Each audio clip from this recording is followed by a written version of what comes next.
안녕하십니까. 안녕사회개발 대표 박인정 회사입니다. 오늘 제265강은요. 세금 신고한 장부상의 재무제표하고 실질가치 측정을 할 때의 회계숫자의 차이 10가지 항목에 대해서 한번 장점을 보겠습니다. 요거는 우리 2020년 1월 19일자 안사재정 전월에 내지에 제가 이렇게 잘 썼어요. 그래서 한번 잘 보시고 찰칵하시고요. 내용은 다 밑에 썼으니까 한번 보시면 돼요. 내가 다 그대로 썼고, 또 내용이 또 그 강의 교재 내용으로 들어가 있습니다. 그래서 한번 보시면 돼요. 근데, 자, 그 상황이, 이제, 창업 2세대, 3세대가 이제 7, 80대 되면, 이제 일이 밑으로 자녀나 아니면 타인한테 승계되는 경우가 많이 있는데, 이 승계를 제대로 안 하기 때문에, 한국의 중소자영업, 중소기업들이 갖고 있는 많은 기술이나 잠재성들이 사장돼 버리거나 없어지는 경우가 생길 수가 있어요. 그래서 이거를 제대로 평가를 해서 서로 주고받고 또 잘 가치를 인정해 주면 그 기술과 인력과 능력, 시장 상황이 또 해외 거래소와의 관계가 계속 그 다음 사람한테 유지가 돼가지고 더욱더 승계 발전할 수 있고 성장 발전할 수 있는데, 이게 자꾸 단절되는 문제가 생긴다 이거예요. 단절되는 문제가 생기는 것 중에 하나의 원인이 뭐냐면 제대로 가치 평가를 안 해주거나 제대로 가치 평가를 할 수 있는 수단이 없거나 그렇습니다. 없는 이유가 뭐냐면 이 기존 사업자가 제3자나 가족한테 상호증이 양도하면서 보통 이제 그동안 세금 신고 위주로 장부상의 재무제표를 작성하다 보니까 기업이 보유한 어떤 가치나 실물 자산의 공정한 가치가 제대로 평가되지 않습니다. 평가되지 않기 때문에 이 계산을 제대로 하는 것이 중요하다 이런 얘기죠. 그래서 이것이 이제 가치도 제대로 평가를 하고 또 세금도 제대로 계산하는 척도가 되는 것인데, 이거를 제대로 하지 않기 때문에 문제가 있다. 그래서 제대로 평가해서 회사를 폐업하지 말고, 뭐 평가를 안 해주니까 이거 뭐 찢어버리자 뭐 이렇게 하지 말고, 이런 이 제대로 평가를 해서 기술 자산과 노하우 등을 타인에게 제대로 정당한 대가를 받는 것이 바로 사회 정의에도 부합된다. 그동안 누적된 축적된 기술을 그냥 없애버리는 것보다 적당히 평가해서 돌리는 것이 우리나라의 기업 발전, 또 성장 발전, 공정가치, 또 사회 정의에 맞습니다. 사회 정의라는 것이 꼭 뭐 머리 둘러매고 이렇게 하는 것만이 중요한 게 아니라 흘러가는 경제가 더 잘 흘러가도록 만들어주는 것, 이것이 바로 공정한 사회공이고, 이래야 기업들의 직장이 또 사람들의 직장이 보정이 되는 것이죠.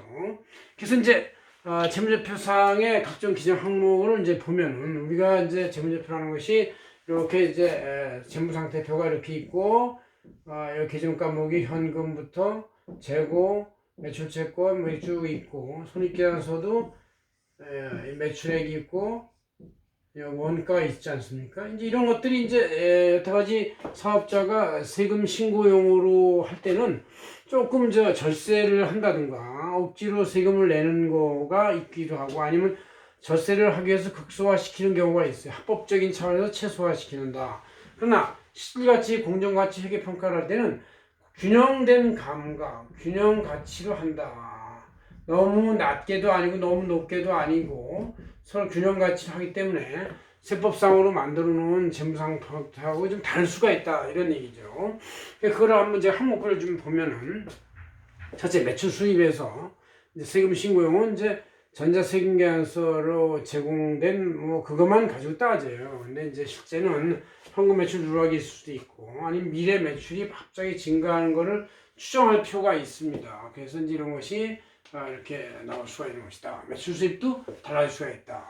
그 다음에 이제 두 번째 재고자산 같은 경우는 장부상 실제 취득원가로 하고 세금을 내기 위해서 억지로 이익을 내는 경우도 있고, 그러다 보면 재고가 이제 이렇게 가공으로 재무상태표에서 재고가 별로 없는데도 불구하고 꽤 많이 있는 걸로 배웠어요. 그래야 이익이 나니까 가공 반영되는 경우가 있다 있네. 그래서 이때는 이제 실제 이용되거나 판매 가치 평가를 해서 재고의 수량 감모손이나 시세 평가증 손익들 인식을 해가지고 제대로 해야만 합리적 그 계산이 된다 그런 얘기죠. 그 다음에 매출채권이 또 있죠. 매출채권도 법정 대손 상각비로 반영을 하고 있는데, 또 대손금을 3년 내에는 불산입하는 이런 문제가 있는데, 이런 걸 또 이제 제대로 실제 회수 가능 금액만 남기고 매출채권이 실제는 이제 그 장부상 금액보다 보통 적은 게 못 받을 가능성이 있을 수 있으니까, 그죠? 신용 위험이 있어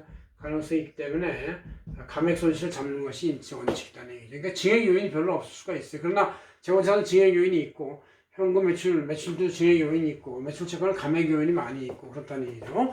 그럼 유가증권이나 관계회사를 이제 장부상 취득원가를 갖고 있는데, 그 관계회사가 잘 되면 공정가치평가액이 플러스가 될 수도 있고, 잘 안 되면 마이너스가 될 수도 있기 때문에 이것을 역시 제대로 시세평가를 해야 된다. 그래서 저희 요새 안수회계법인의 기업가치평가팀에서는 그 상장거래위원회나 중견기업들의 자회사 관계회사들에 대한 기업가치평가를 특히 1월, 2월, 3월에 감사 시점에 이 그 외감하는 회계사들에 대응해서 그걸 만들어진 평가를 엄청나게 하고 있는데, 이것이 바로 이제 유가증권 평가라고 할 수 있는 것이죠. 그럼 이제 보유한 토지 건물도 장부상이나 공시지가로 반영이 되어 있는데, 이거 실제 거래 시세가 얼마냐, 거래 사례값이 얼마냐, 이런 것이 중요할 수가 있다는 얘기죠. 그래서 이거를 판단해서 플러스가 있으면 굉장히 시세가 올라가게 된다, 그런 얘기죠. 근데 생산시설 가액도 장부상 취득원가에서 법정 감가상각비 충당금을 빼는 거로 이제 반영이 되어 있지만, 실제 이 설비의 재판매 가격, 재구입 가격, 대체 판매 가격, 뭐 이런 것 같이 이런 이제 비교 가능 가격을 구해서 이 시세대로 평가를 해가지고 생산시설 가격에다가 플러스를 해준다거나 마이너스 해준다든가 할 수 있는 것이다, 는 얘기죠. 일곱째로 무형재산 가격이 있는데, 특허도 무형재산은 그 공식 출원 비용이나 영업권의 취득 원가로 반영이 되어 있지만, 이 무형자산으로부터 실제 이용이나 수익이 창출되는 능력을 봐가지고 이 능력이 크면 플러스를 해주고 별 볼 일 없으면 마이너스를 해주고 할 수 있다는 얘기다. 그래서 여기서 플러스 요인이 많이 나올 수가 있다. 토지건물도 그렇고 유가증권도 그렇고. 그래 감가상각 방법에서는 이제 보통 정률법 등으로 이제 가속상각을 했어요. 왜냐하면 세금을 적게 내기 위해서 빨리 가속상각을 했는데, 실제 기계가는 그렇게 빨리 망가지는 게 아니죠. 그래서 실제 내용 연수보다 오래 쓰는 경우도 있기 때문에 정액법으로 수정을 해서 재매표를 제작성을 해볼 수가 있다. 제작성하면 이제 플러스가 많이 나올 수가 있죠. 그럴 때 이제 이것이 실제 가치 얼마나 플러스 영향을 주느냐, 이걸 따져볼 수가 있는 것이고. 그럼 퇴직급여도 그 회계 세무상으로는 실제 퇴직할 때 지급하기 때문에 이연이 되고 있어요. 현재 직원 중에서 퇴직자만 계산하면 되고 미퇴직자는 놔두고 있는 것이다, 이 얘기요. 그렇지만 제대로 평가를 할 때는 전 직원이 오늘 당장 퇴직할 때 이 금액을 재계산해서 한다. 그래서 이게 더 마이너스가 될 수가 있는 것이 퇴직급여가 있다는 얘기죠. 그 다음에 마지막으로 이제 우리가 마지막에 먹는 사람이 누굽니까? 경영자는 직원들이 다 잘 먹고 나서 체중으로 많이 먹을 수 있어요. 그래야 되지, 이걸 먼저 먹으면 회사 망하는 것이죠. 경영자 모습은 그래서 발로 인식을 안 할 수가 있어요. 4대법 유지하기 위해서 이몽과 형평으로 유지하는데, 실제 경영자가 이 경영을 통해서 실제 최대의 금액을 반영을 해야 된다. 왜냐하면 자기가 경영자로서 가장 기대하는 금액이 나와야 그 회사를 경영할 가치가 있는 것이지, 그게 안 나오고 그냥 겨우 일반 월급 정도밖에 안 나온다 할 때는 그 사업을 인수할 어떤 그 가치나 가능성이 그만큼 떨어진다고 볼 수가 있는 것이죠. 그래서 우리가 이런 여러 가지 10가지 요인을 잘 선택해서 플러스 요인대로 하고 하면 이제 기업의 어떤 그 장부상 가치가 이렇게 나와요. 장부상 총자산에서 부채를 보면 장부상 가치에다 플러스 마이너스 요인들이 10가지에 따라서 올라갈 수도 있고 내려갈 수도 있고, 그래서 이제 순 가치가 나오면 이 가치로 서로 이제 거래를 해야만 억울하게 폐업을 하지 않고 제대로 평가를 해서 시장에서 인정받는 결과가 된다, 그런 얘기죠. 여러분들 다시 한번 이 화면 그대로 정지하면 찍어가지고 제 강의 없이 한번 다시 읽어보시기 바랍니다. 예, 고맙습니다. 안세요 대표 박인정이었습니다.